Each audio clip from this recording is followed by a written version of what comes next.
Good evening. Somebody asked me if I'm ready. And I said, well, I'm as ready as I'm going to get. So tonight we want to look at the creation. Well, that could be kind of a big subject. I want to back up a little bit. Is it possible to back up from creation? Maybe I should rephrase that. I want to address the question of the validity of the creation story. In other words, does it make sense? Or in the Christian world around us, we're bombarded everywhere with the notion of evolution and things just evolved. And I mean, creation, that's been disproven years ago. I mean, that's not true. So let's address some of that. I'm going to need a volunteer. Nothing major, nothing scary, but I want to volunteer. You might even get paid for this. So who's going to volunteer for two simple little demonstrations here? If I don't get a volunteer, I'm going to pick somebody.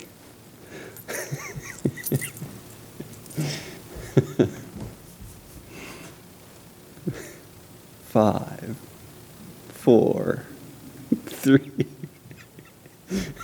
Keith, you want to be a volunteer? Would you do that for me? Like I said, it's not real scary. Okay, so the first question to consider: can order come from disorder? When I was a child, when I was a young boy, I sure wished it would, because my room would get an awful disorder, and there would be no order coming out of it unless somebody put it in order. So the concept of evolution is that these, I'll use their terminology, simple cells. Okay, before we go any farther, I'm going to clarify that there is no such thing as a simple cell.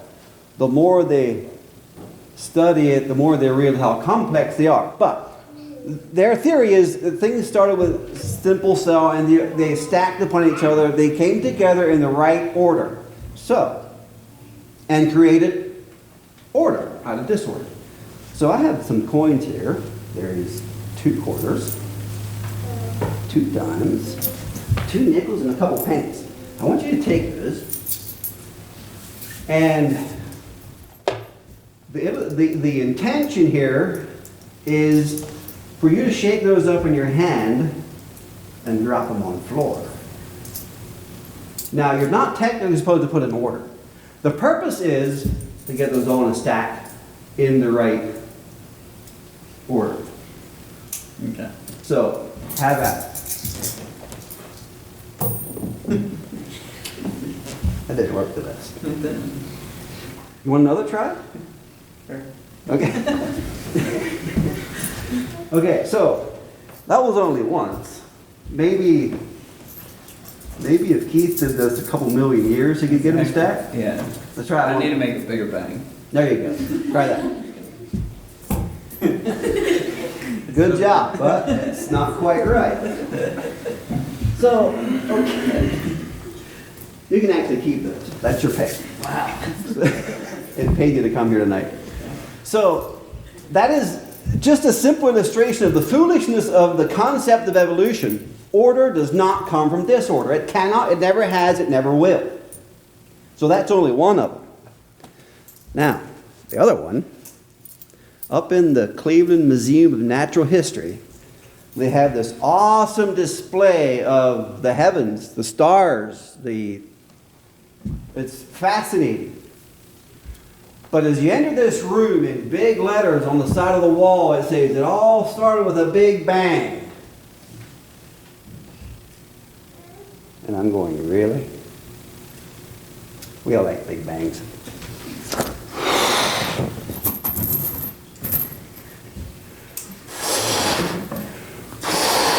How big should we go? It's supposed supposed to be a big bang, right? That thing's pretty big. Let's get to it. So, now, again, we have some coins in here, and these coins represent simple cells.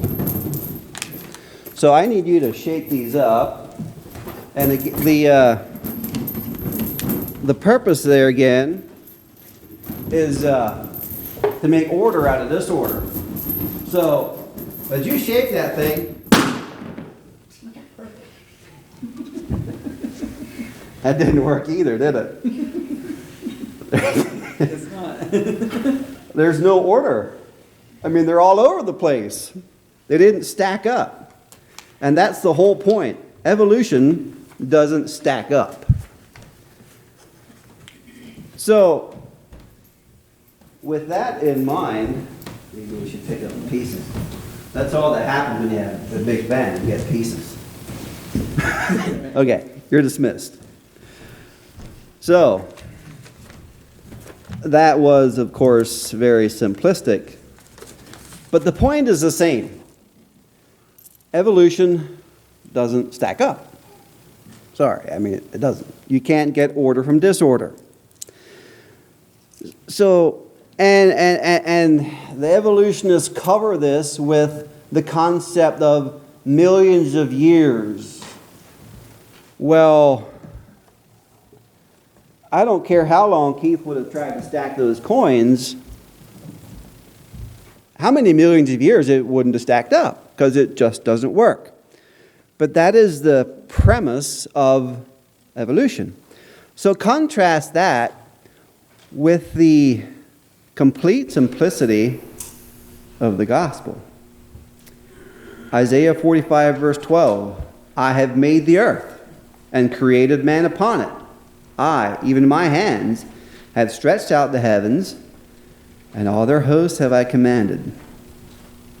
Colossians 1:16, for by him were all things created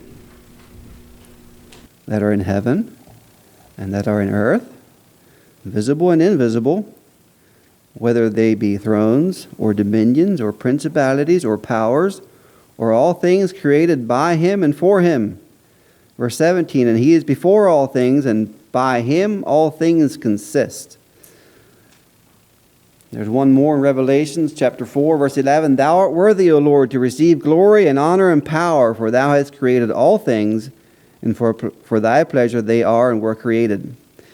So, backing up the Colossians here, God not only created the things we see, the pulpit, me, not only the things that we can see, that we can touch, we can handle, God also created the invisible things, whether they be thrones or dominions or principalities or powers. He's speaking of powers, of things that we can't see with our eyes. God is still the creator of it all. That brings me to the question that I had posted on our chat. Why does it matter?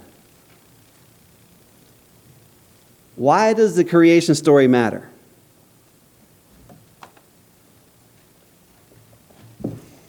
Any thoughts? Everything thereafter hinges on believing by faith that creation is. Mm-hmm. Very simple. Any more thoughts? It shows how good God is. I mean, we take our lives for granted, how he created us. We see it. Do we actually think about it very often? But when we read about it and know that all he did was talk, for most of it, some of it he breathed. But it was just through his voice mainly that we are and things are. Right. It reminds us of God's unfathomable amount of power.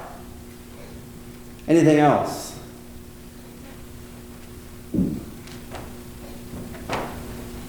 it really gives God his rightful place. If we deny that truth, it doesn't change who God is, but in our mind, in our lives, he gives him his rightful place.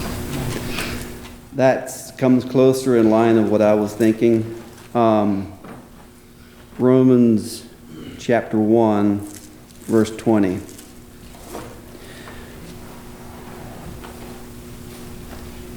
For the invisible things of him from the creation of the world are clearly seen, being understood by the things that are made, even his eternal power and Godhead, so that they are without excuse. Because that, when they knew God, they glorified him not as God, neither were thankful, but became vain in their imaginations, and their foolish heart was darkened. Without the creation story, we have no reason to exist. Without the creation story, we don't need a Bible. Because without the creation story, it doesn't matter. When I die, I go to the grave, go to dust, it's over. It doesn't matter. Why would I need the Bible if we don't have creation? Everything we do, everything we say, has its roots right where God put it, in the beginning. As we, the one prayer request, that remember the reason for the season as we enter Christmas, I just had to think, well, you know, if it wouldn't be for the creation, Christmas wouldn't matter. Because we wouldn't have needed a Redeemer. Because there would be no such thing as sin, because we all just evolved. Like one man on the job said one day, we're all just animals. And I was so surprised, I didn't know what to say. And to my later, I was like, I'm sorry, sir. You're wrong. We're not just animals. We have a never-dying soul that we'll answer for our life. So that's why it matters. Creation matters. Next question. Do the facts speak for themselves? Now, what I'm talking about here is the physical evidences we see in the world. Evidences like fossils. Evidences of a young earth.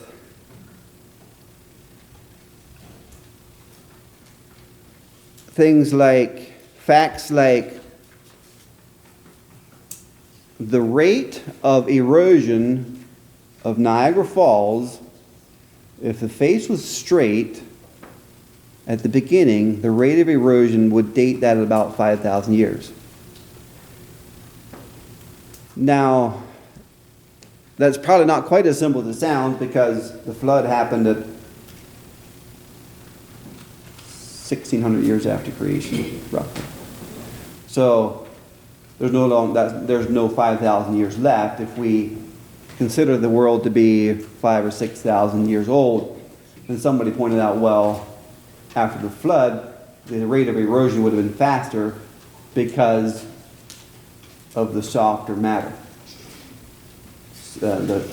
So anyway, that's what I meant by it. Do the facts speak for themselves? So, your opinions on that? That one's kind of open-ended.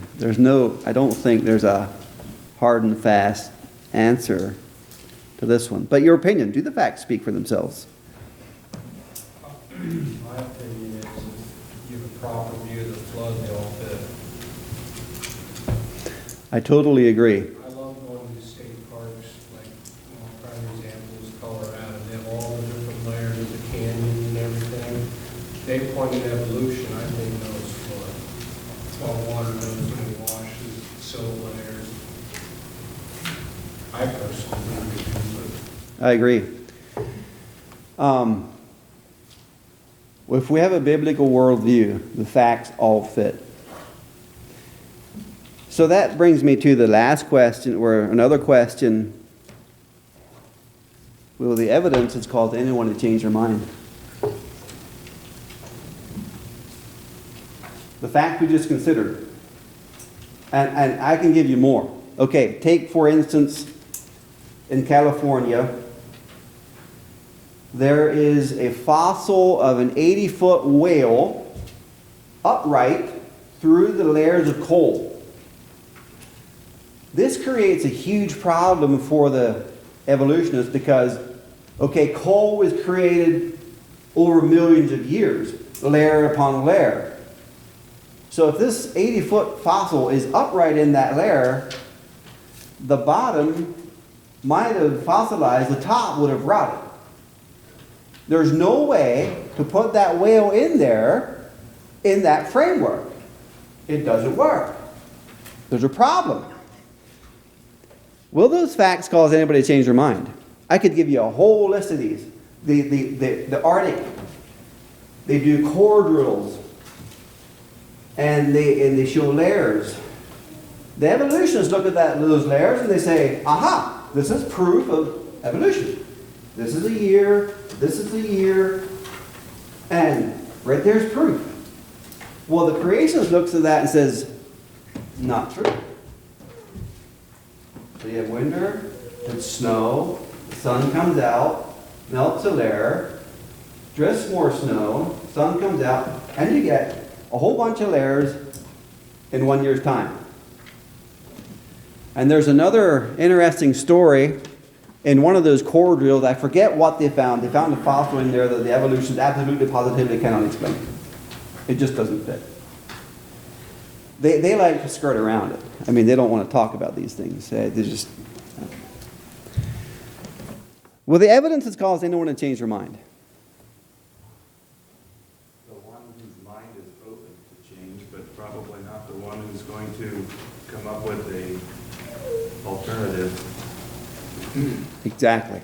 Doesn't Romans say something about seeing it? I think you read it. The evidences. Yeah. Even nature itself. So that we are without excuse. If we, like you said, we approach it with an open mind, the evidences are there, they speak for themselves, and they convince us. But, I don't know how many of you were at the Creation Museum, but one of the first displays they have in there is a display of a fossilized whale.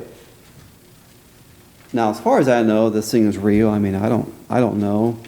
But the thing that stuck out to me is, so they have this big sculpture, and there are two people studying this whale fossil. The one's a creationist, and the other's an evolutionist. They're studying the same object and coming up with two totally different conclusions. The one said, oh, this evolved, and the other said, no, it was created and died and covered. So, the facts will not change somebody's mind if you approach those facts with a preconceived idea. And the reason I say that, Ken Ham made this statement, even if all the science disagreed with the creation story, I would still believe the creation story. I agree exactly. I'm the same way. I don't care what science says. If their science doesn't agree with the Bible, their science is wrong, period. That's where I stand. Yeah, you can call me closed-minded. You can call me harsh. You can call me narrow-minded. That's okay. That's the way I believe. Now, the interesting thing is, the evolutionists will do the same thing. I did a quick Google search on evidences of a young Earth, and one thing became very clear very quickly. They're not at all friendly to that viewpoint. But in one of the articles that I scanned, this evolutionist was saying, if we have a problem that we can't answer, we just haven't learned enough.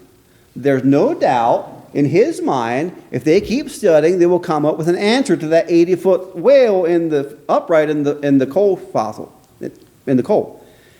So the evidence isn't going to cause anybody to change their mind. And the reason I bring that out is, so why bother? How can we change people's minds? And the answer to that is, well, there's many of these, but one man stands out in my mind, and that is the author by the name of Lee Strobel. He wrote the book, The Case for Christ, The Case for Faith. And as we'll study this, he has a book called The Case for Creation. Well, I didn't have time to read it. I didn't have time to buy it and read it. But I did scan a little bit online. And in that bio, he states a little bit of his life's journey. And he was an atheist. I mean, God did not exist. He learned this in high school, where the scientists told these young, impressionable minds that science has disproved creation, that we don't have that. I mean, it's evolution. His wife became a Christian. And Lee's response was, what has gotten into you that has been disproven? But as time went on, she changed. And he noticed that change and said, now wait a minute. Something is going on. That put him on his journey to where he took his analytical, investigative reporter mindset to faith, and he was converted. So my reason for saying that is, we can talk about creation all we want.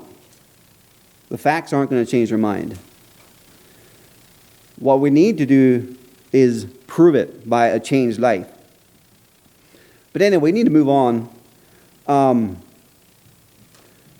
Science, at least real science, is proving the evolutionists' position untenable. What I mean by that is, there's so overwhelming evidence in the scientific community against evolution that, I mean, in all honesty, they just can't.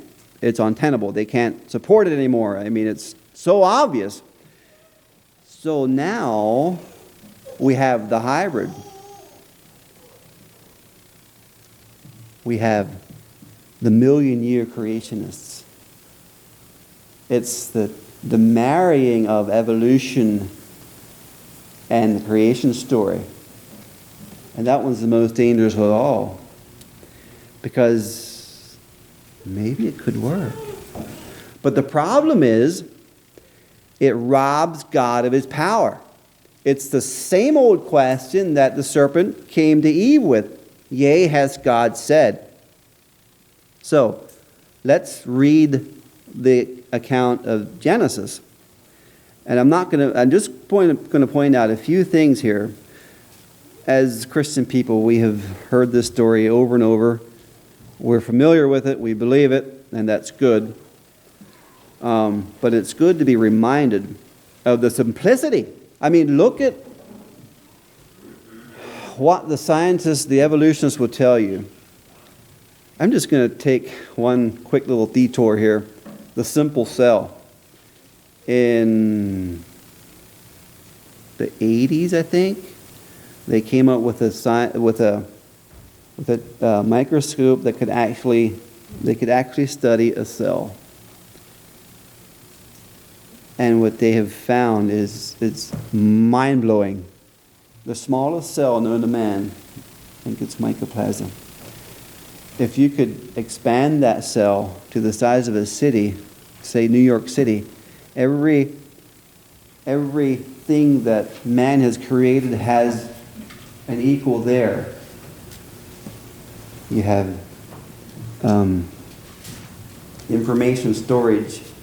You have information transmission. You have production. You have quality control. All of it. You have highways for information sharing. It's all in that cell that is so tiny it's hard to fathom. The mind-boggling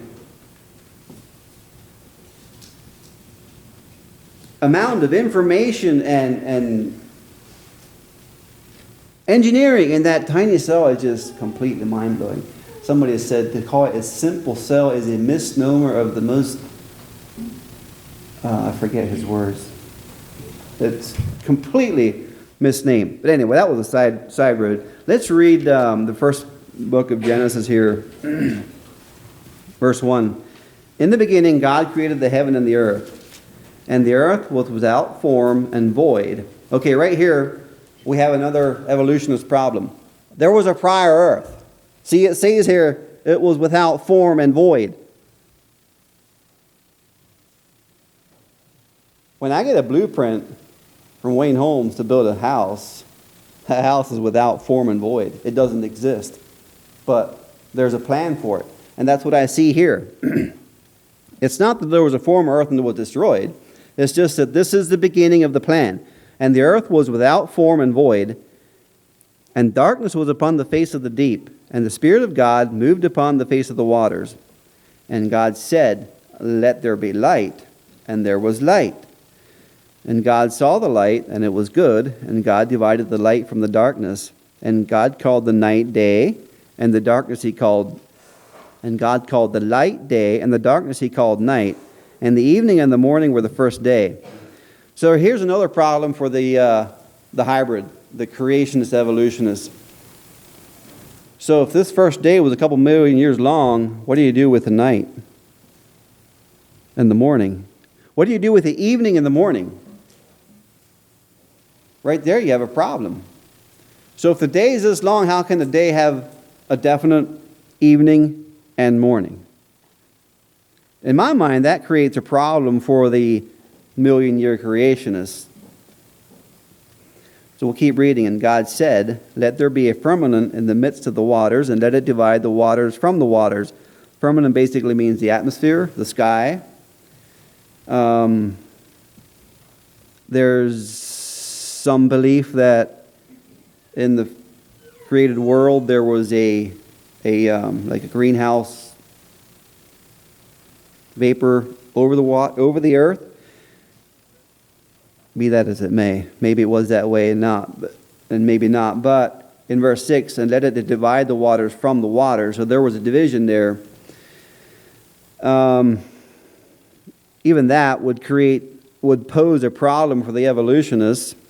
I mean, how do you make the separation? So maybe you can have things evolve if you I want to use the word obfuscate, murky, make this. I can't say what I want to say. They obfuscate the facts by throwing in the millions of years, but that wouldn't explain the ability to separate the waters. I mean, there has to be a mechanism there to keep the one water up here and the other one down there. The evolutionists can't explain that. God can. He says it right here. Verse 7, "And God made the firmament, divide the waters which were under the firmament," under the sky, "from the waters which were above the firmament. And it was so. And God called the firmament heaven, and the evening and the morning were the second day. And God said, Let the waters of the heavens be gathered together unto one place, and let the dry land appear. And it was so." Very simple. God said, and it was so. Verse 10, "And God called the dry land earth, and the gathering together of the waters called he seas. And God saw that it was good. And God said, Let the earth bring forth grass, the herbs yielding seed, and the fruit tree yielding fruit after his kind, whose seed is in itself upon the earth. And it was so. And the earth brought forth grass, and the herb yielding seed after his kind, and the tree yielding fruit, whose seed was in itself, and after his kind, and God saw that it was good. And the evening and the morning were the third day." Right here is another problem for the evolutionists. When it says, "And the tree yielding fruit, whose seed was in itself after his kind." Even if the evolutionist theories were true of these cells coming together in just a precise way to produce something, there is still no mechanism for reproduction there.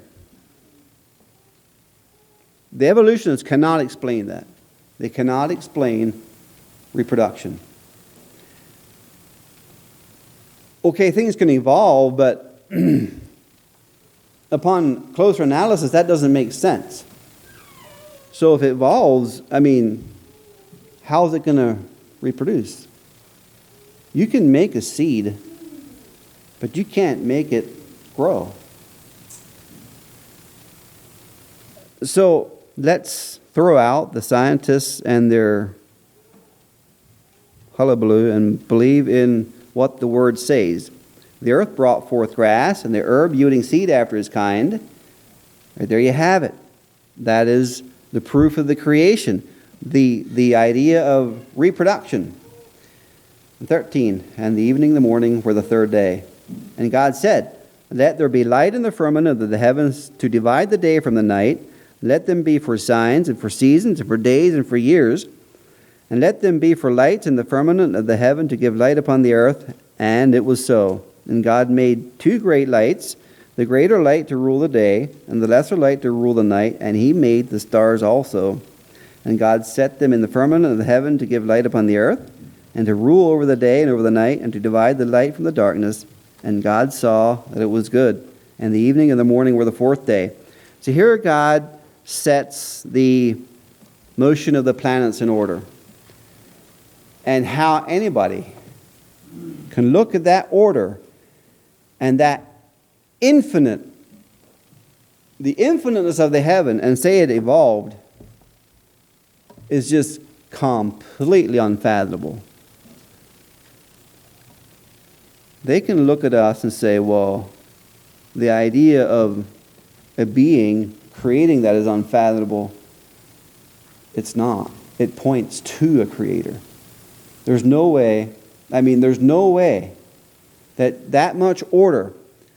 And interestingly enough here, I have a book called The Annals of the World, big thick book. I never read much of it. But it is supposed to be the history of the world. And they actually have a date to the day of when they believe the world was created. And the mechanism they use to date that is the stars and the... God made 2 great lights, the greater light to rule the day, the lesser light to rule the night. That's not what I'm looking for. Verse 14. Let them be for signs and for seasons and for days and for years.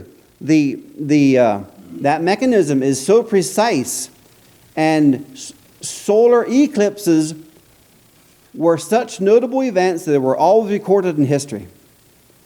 So the scientists can use this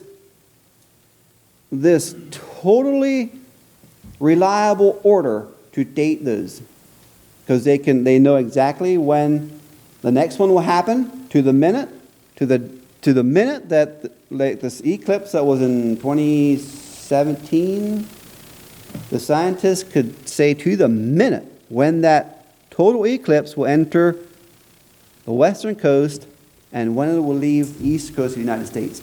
They can use that same calculation to date every solar eclipse down through history, and that's where they came up with their date of creation. It's that orderly. And the concept that just happened is totally, it's just unfathomable. But let's keep reading. Verse 20, and God said, let the waters bring forth abundantly the moving creature that has life, and the fowl that may fly above the earth, in the open firmament of heaven. And God created the great whale, and every living creature that moveth. And the waters brought forth abundantly after their kind, and every winged fowl after his kind. And God saw that it was good, and God blessed them, saying, be fruitful, and multiply, and fill the waters of the seas, and let the fowls multiply the earth. And the evening and the morning were the 5th day. Here again is a problem for the evolutionists, the